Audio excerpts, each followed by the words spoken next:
Good morning students. सामाजिक सर्वेक्षण के प्रकार जानने के बाद हमें जानना ज़रूरी है कि सामाजिक सर्वेक्षण का आयोजन कैसे किया जाता है, उसके प्रमुख चरण क्या होते हैं। तो सर्वेक्षण के आयोजन के प्रमुख चरणों के तौर पे हम देखेंगे कि सबसे पहले हम समस्या का चुनाव करते हैं। सर्वेक्षण कार्य की सफलता असफलता समस्या के चुनाव पर आधारित होती है। तो अध्ययन की समस्या ऐसी होनी चाहिए जिसमें सर्वेक्षणकर्ता की पूरी रुचि हो, पूरी लगन से काम करे। विषय ऐसा होना चाहिए जिसके संबंध में सर्वेक्षणकर्ता को पहले से ही थोड़ा बहुत ज्ञान हो और उसको वो व्यवस्थित करके आयोजन कर सके। इसमें विषय का चुनाव करते समय ये ध्यान में रखा जाना चाहिए कि उसकी उपयोगिता क्या है, उसमें ज्ञान में वृद्धि होने के साथ साथ सार्वजनिक हितों की पूर्ति हो पाएगी या नहीं हो पाएगी।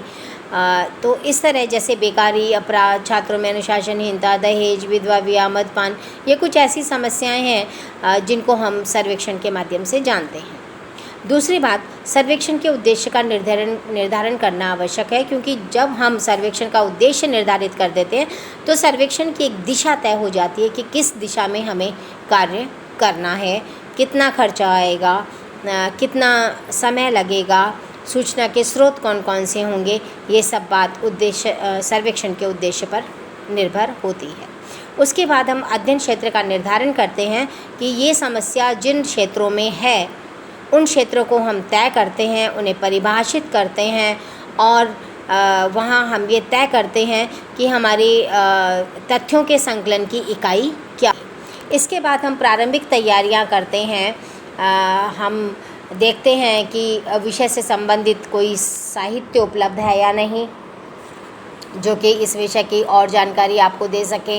इसमें सर्वेक्षणकर्ता क्षेत्र में जाकर लोगों से मिलकर विषय के संबंध में अनौपचारिक बातचीत भी करते हैं, विषय के क्षेत्र में आने वाली कठिनाइयों का अनुमान लगाते हैं और ये भी देखते हैं कि सूचना के स्रोत क्या होंगे तथा उन स्रोतों तक उनकी पहुंच कैसे हो पाएगी। पर्याप्त सूचना तथा तथ्यों के अभाव में सर्वेक्षण संभव नहीं होता, इसलिए ये प्रारंभिक तैयारियां की जाती हैं।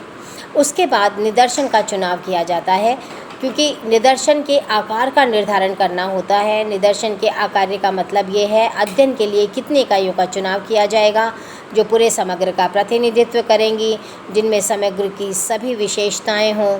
तो निदर्शन का चुनाव इसलिए भी आवश्यक होता है कि सर्वेक्षण के लिए समय व साधन सीमित होते हैं और तथ्यों का संकलन समय और श्रम की बचत करते हुए करना होता है। फिर उसके बाद बजट और समय सूची तैयार की जाती है कि पूरे सर्वेक्षण में कितना खर्चा आएगा उसका अनुमान लगाया जाता है और समय कितना लगेगा उसकी सूची तैयार की जाती है।